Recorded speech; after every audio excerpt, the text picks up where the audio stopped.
Hey guys, it's Jill and welcome back to my booktube channel. This video is going to be a reading vlog and I'm so excited because I am finally going to be starting Harry Potter. I'm so lucky because I got all of my books secondhand from my godparents, and I have like the really old covers too. I think they're still available, but I even looked up the ISBN number on the first one and it literally came out early 2000s, which I think is pretty cool. But I'm going to be reading the first 3 books in this video, so that will be Harry Potter and the Philosopher's Stone, the Chamber of Secrets, and the Prisoner of Azkaban. And I'm just going to get right into the first book. I didn't realize how tiny it is, but I guess that's a good thing because it shouldn't take me too long to read. The pages are like kind of worn in and stuff, and I'm just so excited to start this. And before I jump right into this, I did want to say that this video is going to have spoilers, so spoiler alert, but I feel like many people are familiar with Harry Potter in the series, but I still wanted to give a fair warning with that. And today it's raining, you can probably maybe hear in the background, but it's super cozy. I'm going to light my candle and start off the Philosopher's Stone.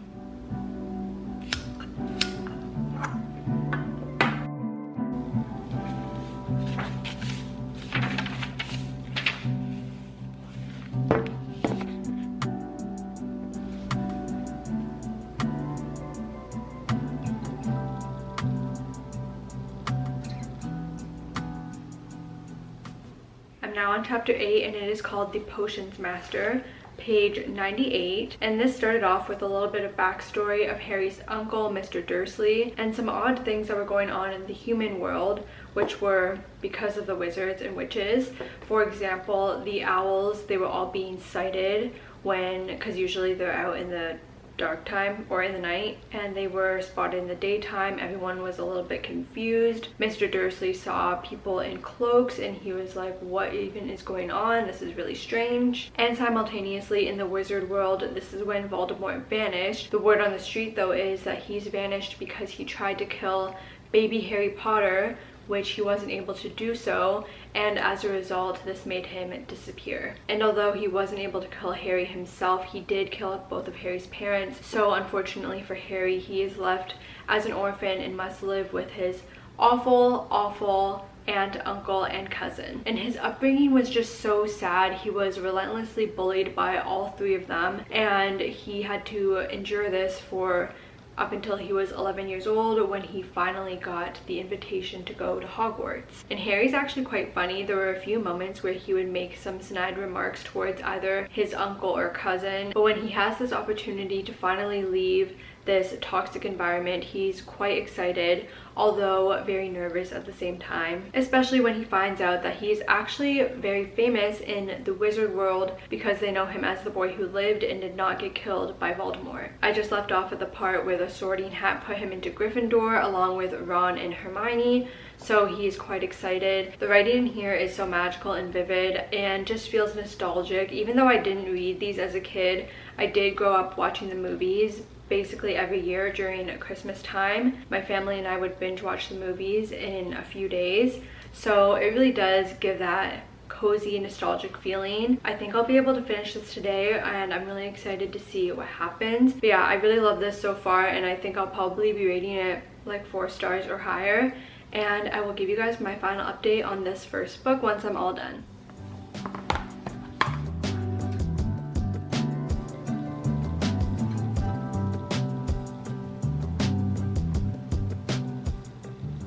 I got a package this morning in the mail and I'm going to open it and show you guys. It's by Jamie Page Doodles, which is one of my favorite sticker and bookmark small businesses.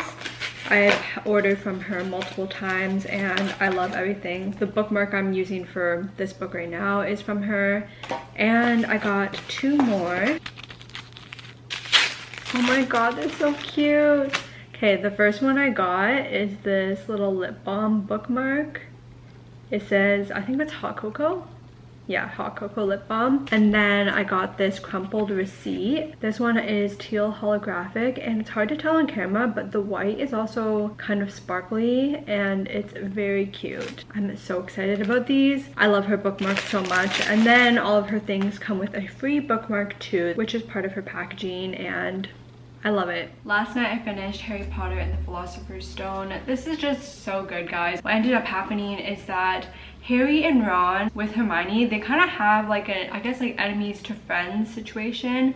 It took a while for them to warm up to Hermione because she is quite a know-it-all, she's quite bossy. But following an incident with a mountain troll, they realized that she actually is a good friend and she kind of took the blame for something that they were partially at fault for. The Philosopher's Stone is a stone that allows whoever the possessor is to live forever, I believe, and they think that it is in Hogwarts, which it is, and they also believe that Snape is trying to obtain and find this stone. So they are teaming up together, all three of them, and trying to put a stop to who they think is the bad guy, Snape. However, it ends up being the professor who is seemingly innocent. He's kind of quiet, and this guy, his name is Professor Quirrell. He is actually one of the servants of Voldemort, and although Snape is quite crusty towards Harry especially, he is actually trying to help them the whole time. And there's something interesting that I can't think of from the movie, but apparently Harry's father saved Snape one time, but Dumbledore doesn't want to get into too much detail to explain to Harry exactly what happened yet, so I'm really interested to see what that's going to be. At the end, we see Harry for the second time in his life face to face with Voldemort, and Voldemort's face is like on the back of Professor Quirrell's head. It's quite creepy, but for now Professor Quirrell was defeated with the help of Dumbledore, and Harry just kind of wakes up in the hospital kind of disoriented and not exactly sure what's happening, but he has a bad feeling that Voldemort is attempting to come back. I'm now going to get a start on the second book. It is The Chamber of Secrets, and I will give you guys an update on that one very soon.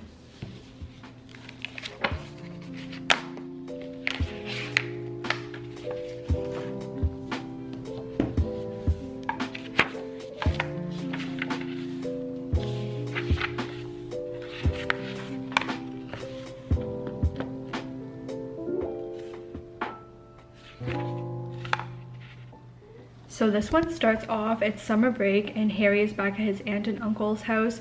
He's quite sad though because he's gotten no letters from Ron or Hermione or anyone else from Hogwarts, even though they promised that they would write each other during the summer. So he's a little bit bummed about that. And this is when we meet Dobby, and it turns out it was actually Dobby who is intercepting the letters from being given to Harry, and that is because Dobby is trying to warn Harry not to go back to Hogwarts and trying to keep him safe because he senses danger or whatever. And Harry's like, I can't not go back to Hogwarts because that's my home. There was a little mishap with his aunt, uncle, and Dobby, which ended up him being locked in his room, basically in seclusion, until Ron saved him, and now he is at Ron's house. And it's really sad. The line I just read now, it says here, what Harry found was most unusual about life at Ron's, however, it wasn't the talking mirror or the clanking ghoul. It was the fact that everybody there seemed to like him. Which this is just such a stark contrast between his life when he's at his uncle and aunt's house, which is so unfair. He's just a little kid and he wants to have friends and family and be loved too. So I really am happy that Ron and his family are taking him under their wing and really helping him integrate into magic and everything. It is just so good so far, and I'm only on page 37. I'm just slightly over halfway through of The Chamber of Secrets. I love Dobby. He's such a great character, especially at the end, and I'm really dreading reading that one part. If you know, you know. But it is a little bit frustrating reading how he's basically trying to sabotage Harry multiple times. At first it was with the train that Harry and Ron missed. Ron had to take the parents' car and then it got crashed. They almost got expelled. And Harry was also trying to play Quidditch, and Dobby kind of was meddling with that as well. And I know he's truly trying to protect Harry, but it's just kind of annoying, and I'm like, Dobby, stop, please.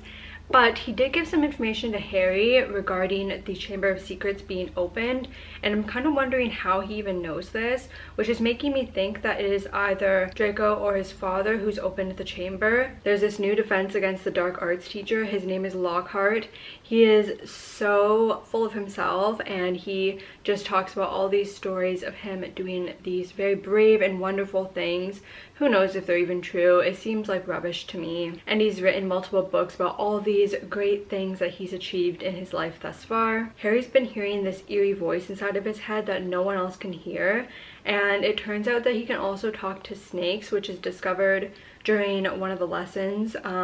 Some people were kind of sketched out because they were like, that is only dark wizards that are able to do that, so what is up with you? So Harry's trying to defend himself and convince people that he's actually good and not this like evil monster that people are starting to think he may be. And it's not really helping him out that there's been multiple students that have been petrified, which basically means that they get frozen for a little while. It eventually wears off, but people are starting to think that it's actually Harry that's doing this, which it isn't. And currently Harry, Ron, and Hermione have a plan to try to disguise themselves using this specific potion so that they can talk to Draco to get him to admit what is he admitting to something? I don't even know. But I'm now on chapter 12. It is page 154. It is called the Polyjuice Potion, which they will use to disguise themselves as Draco's friends to do this sleuthing.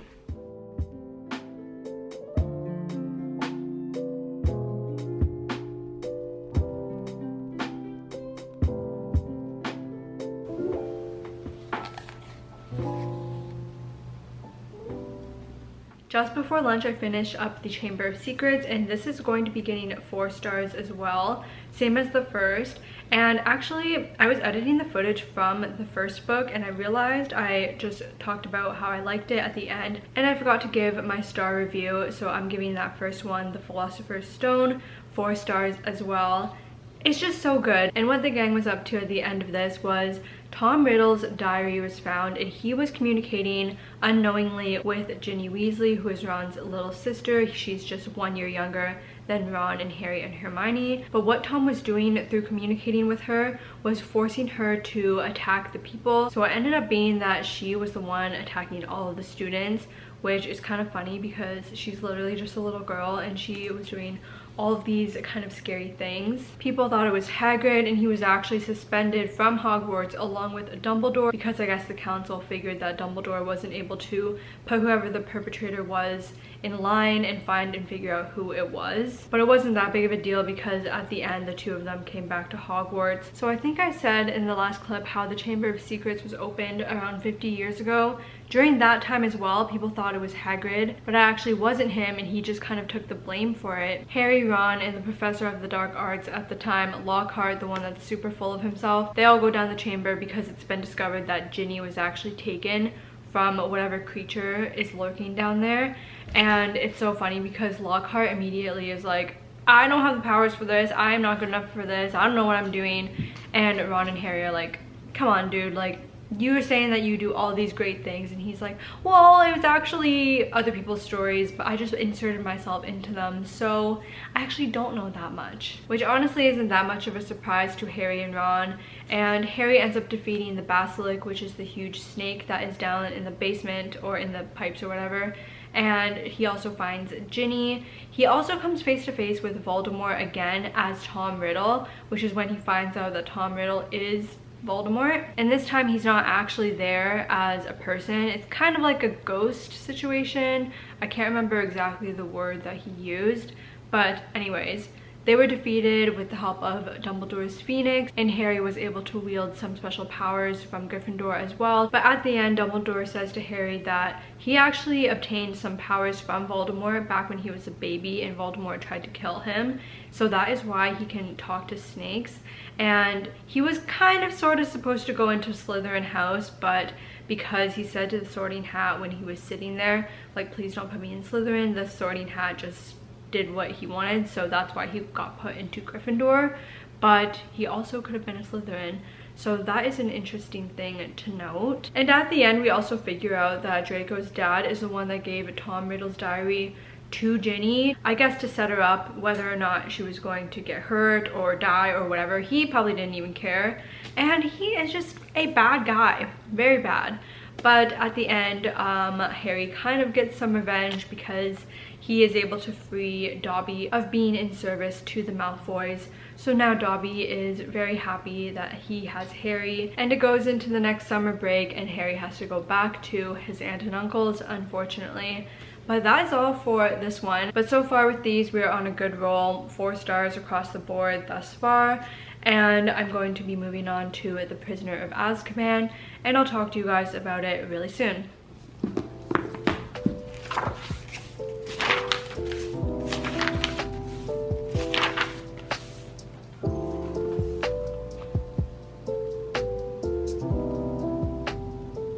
Guys, you'd think after 3 years Harry would figure out that people don't really like saying the V word, Voldemort, because I feel like every time, especially when it's kind of like more strangers that he's talking to, when he says Voldemort, people are just like so shocked and disgusted and maybe a little scared too.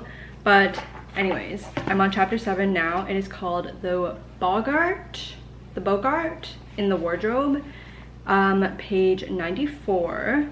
And another thing, I definitely have movie amnesia because I was talking to Paul, because at the start with his aunt, his like really bad, well, it's not his aunt, it's his uncle's sister. I was asking Paul, was she in the movie? Like, I don't really remember. And he's like, haven't you seen these movies like many times? And I'm like, yes. But for some reason I'm like, I don't even remember seeing that lady.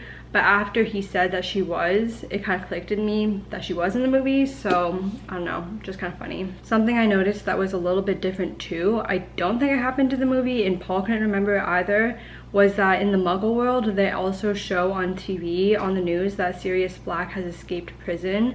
So I'm wondering how it will translate into the Wizarding versus Muggle world, because obviously we know that Sirius Black is a wizard, so then how would they kind of say that for the Muggles? So now that Black has escaped, Ron's parents think that he's actually after Harry, and Harry overhears him saying this, so he's a little bit worried too. They get to Hogwarts and it's discovered that some Dementors are protecting the castle and everything, and I don't know if that was just to protect Harry or to protect the students in general, because he could really be anywhere, since at this point it is believed that he's a follower of Voldemort, so everyone's scared of him essentially. There's a scene that's kind of like the scene in Coraline where the neighbors read Coraline the tea leaves. It's when Harry is in this one class, I don't remember what class it was, but one of these new professors, I believe she was reading tea leaves and teaching the kids how to read tea leaves, and basically she said to Harry, oh, like this means death, which apparently according to the other professors she always says to a student every single year. So Harry's like a little bit weirded out, but calms down a little bit more, I guess, when it's discovered that she's kind of just messing with him. Who knows, kind of, sort of. And we also have Hagrid teaching at the school now too. The course is taking care of animals or something like that. I honestly can't remember exactly, but he didn't have that good of a first day. Of course, it was Draco Malfoy, that was trying to act cool and he got hurt, so now Hagrid's to blame even though it wasn't really his fault. This one is a little bit longer than the previous 2 books. I'm about 1/3 of the way through and I'm on page basically 100, so it seems like it's going to be a little bit over 300 pages. I like the pacing of these books. They're very easy to binge, even though the chapters are kind of long-ish. There's so much happening that it doesn't feel like it's dragging on each chapter. So I'm going to continue this and then give you guys another update around the 60%-ish mark of this book. I'm pretty sure that I can finish this today. I feel like I don't have too much left. I'm on chapter 16, page 231. I was a little bit confused because it was a while ago now, but Draco said to Harry that if he was Harry, he would want to get revenge on Sirius Black. And I was like, why would he want to do that? But it turns out that Harry's parents were friends, like best friends, with Sirius Black, and he was actually his godfather. And then he was the one that turned him in to Voldemort. allegedly. So now in Harry's mind, he thinks that Sirius Black is the cause for his parents being killed, which may or may not be true. And then he's also pretty upset because there are multiple professors at Hogwarts that knew about the relationship with Sirius Black and his parents, and no one's told him, whether it just be to protect him or they didn't feel like it was appropriate to tell him because he's still pretty young. I don't know, but he overheard the professors talking about it, which is how he found out, which is probably not good either. And overall, he's just having a rough third year. He didn't get permission from his aunt or uncle to allow him to go to this place called Hogsmeade, which is a special place that the third years are for the first time allowed to go to, and literally everyone is going in his year but him. And even the professors, like Professor McGonagall, wouldn't sign the permission form, which was really sad to see because Harry was just left alone at the castle for a few hours until his friends came back. And Harry is just such a good character because he is so kind and has such a great heart, as we know, but at the same time he will always stick up for his friends and stick up for what he believes in. For example, he's not afraid to tell off Draco when Draco is bullying him, or Ron or Hermione, and he's just a great character. I really enjoy reading about him and his journey. As I said before, the Dementors have been guarding the castle, but there have been a few instances where they kind of get a little bit too close to Harry. So then one of the new professors, the one who's teaching the dark arts, has been teaching Harry about the Patronus charm, which in the movies I was always a little bit confused exactly what this is, but now I know that it's a way to protect yourself from Dementors if they try to attack you. Unfortunately, there's a little bit of rift in the friendship of Harry, specifically between Harry, Ron versus Hermione. There have been a few situations where Hermione's been a little bit of a snitch. The first one being Harry was sent this amazing broomstick and she told Professor McGonagall because she thought that maybe it was given by Sirius Black and that it was cursed or something like that. So she did have good intentions, she was trying to protect him, but he really didn't appreciate that because his broom was taken for multiple weeks while they examined it. And then the other thing that happened is that she got a cat, Hermione. His name is Scabbers. No, his name is, I can't think of the name of it, but it is believed that her cat ate Ron's rat, and the rat's name is Scabbers. So that caused some issues between Ron and Hermione, and then Harry kind of took Ron's side, so they weren't really talking much for a few chapters, but I think they're okay now. However, the last chapter, I can't remember if it's the one I just read or the one before that, Hermione's been crashing out a little bit. She has just been very busy with schoolwork. She's taking more classes than she needs to, but I also think that she knows that Lupin is a werewolf, which I only know that from the movie. That's like one of the things I do remember. And I think she wants to tell Ron and Harry, but she doesn't want the word to get out. Maybe she doesn't want to get him in trouble. Maybe she thinks he's bad news. Who knows exactly. And the last thing I wanted to say in this clip is that we figure out what happened between Harry's dad and Snape, the instance where Harry's dad saved Snape. Apparently it wasn't as heroic as I thought it was going to be. Harry's dad was pulling a prank on Snape that was deadly, or could be deadly to Snape, and he ended up just chickening out last minute. So not what I thought. I thought it was going to be a little bit more wholesome than that. So I feel like Harry's dad unfortunately was not the best guy, so that was a little bit disappointing to discover. And off the top of my head, I honestly have no issues with this book thus far. It's amazing. I'm really looking forward to seeing how it ends off, and then I will give you guys my final thoughts and end out this video really soon.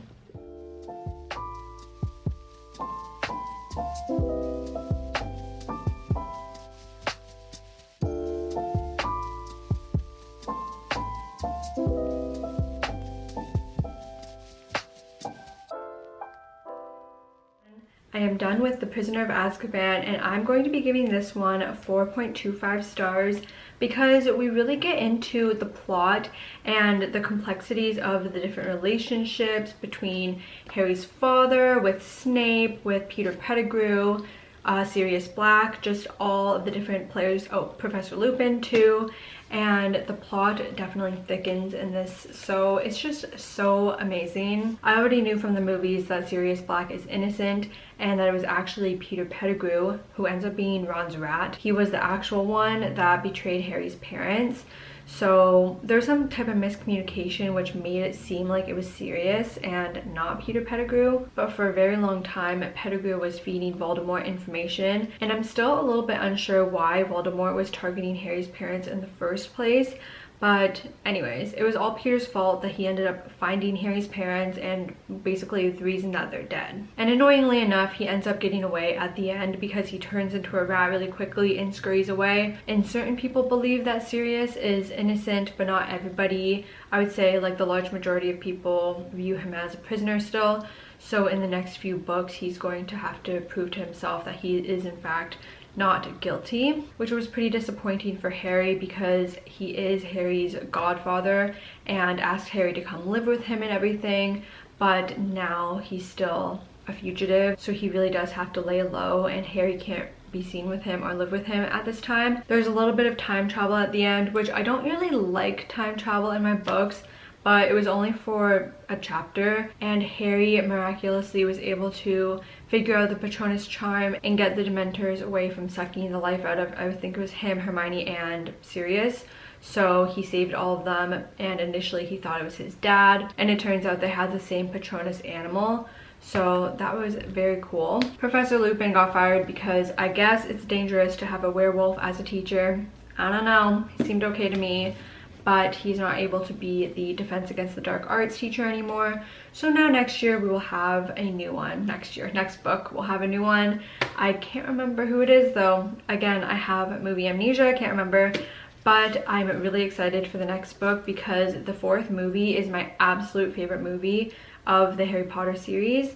So I feel like it will also be my favorite book out of the series. We will see. But so far, I'm just loving this series. I'm so happy that I started it. I feel so invested in these characters and the story so far, and they are all so distinct. And the three of them, Harry, Ron, and Hermione, have such an amazing bond. I love reading about their friendship, and I guess we'll also be getting some relationships in the next book too. So I'll probably be starting that after I'm done editing this video. It's just down there. But thank you guys so much for watching this video. I hope that you enjoyed it as much as I have enjoyed reading these books thus far. And if you've read this series, please let me know any of your thoughts or comments down below. Please don't forget to give this video a like and subscribe to my channel for more content, and I will see you guys in a new video soon.